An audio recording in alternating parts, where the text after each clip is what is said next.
Today we're going to look at a really cool model from the Amazon's Kickstarter that's going on right now, so let's jump right into it. Welcome back to Will It Print? Now, the reason I'm picking this model is I have a lot of tiny little thin extensions you see here, which are really, really thin. I'll click onto my, not my machine settings. I want to go to what I'm using for my light support. So here you see today I'm using 0.15 diameter, 0.15 depth, and 0.15 upper diameter. So you see, if you look where the mouse is, you can see how thin these supports are from start to finish. These light ones that I'm using wherever I can to support just tiny little parts of the model all over. You can see a bunch here, and I really just don't want to show damage. Even though it's wood grain, it'd be pretty well hidden, so I can put in some bigger ones just to make sure I don't fail, especially at the low points. And so one of the things I wanted to show in this video, and the reason I'm doing this, and see here's, you guys see something I rarely do, because there's such ultra lights back here, I don't mind them touching the skin in certain areas just to make sure there's no failure. And you can see, if you look, because I think some people using my settings make some mistakes on where to put some of the heavier supports. Wherever it's going to support, like here, there's a bunch of parts that are going to be supporting a bunch of material. So you'll see there, I actually snuck some heavies in amongst all the lights where I felt key areas of support were.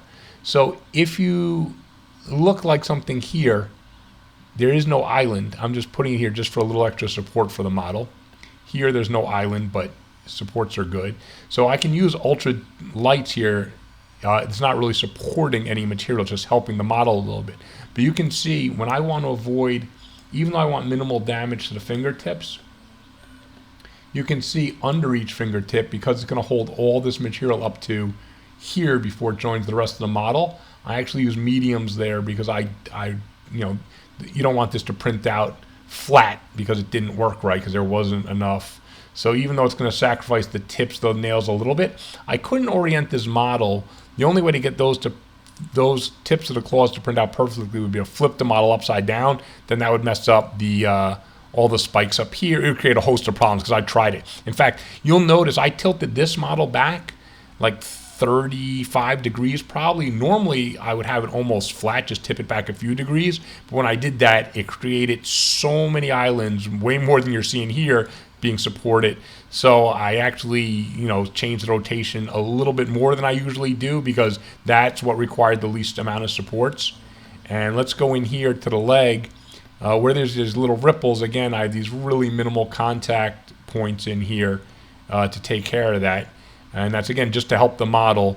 They're not really islands. So you can see I don't just support islands. Sometimes I just look at the model and say, where can the model just use a little help to make sure it doesn't fail, especially when the printer gets to this section right here, right at this point.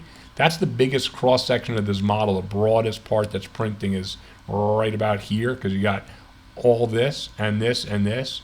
So I want to make sure that my support structure at this level, and this obviously runs all the way to here, but at this level I just take a look at a model and make sure there's like none of these thin parts hanging out too much.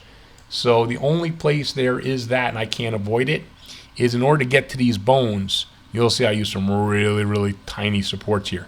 So there is a chance, I know beforehand, there's a chance that these two will fail because there's going to be a lot of suction at this point, and these are really thin, and they're stretched a relatively long distance.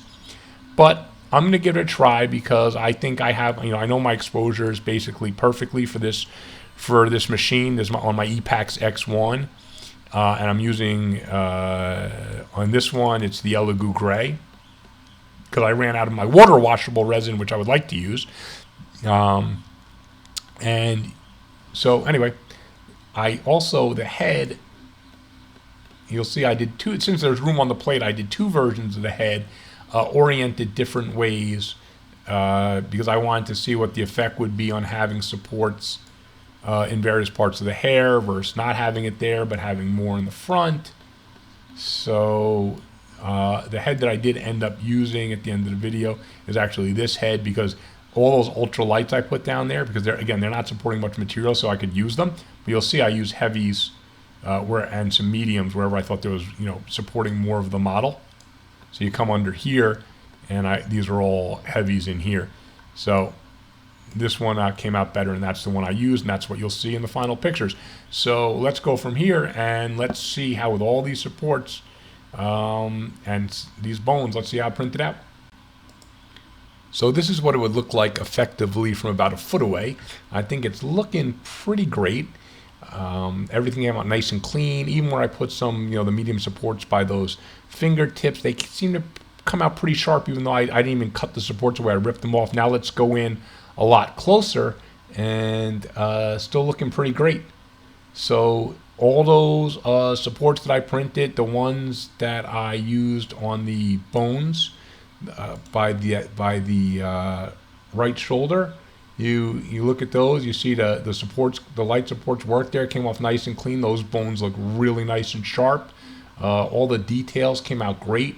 That's partially thanks to the Epax X1, which is a great printer and really captures a lot of detail. This model just really crisp, clear, just looking absolutely beautiful. So I hope you enjoyed this episode of Will It Print. I'll be back with something else that requires some funky looking supports pretty soon. Hope you enjoy. Please subscribe to the channel. Please hit that like button for me, and thank you very much for watching.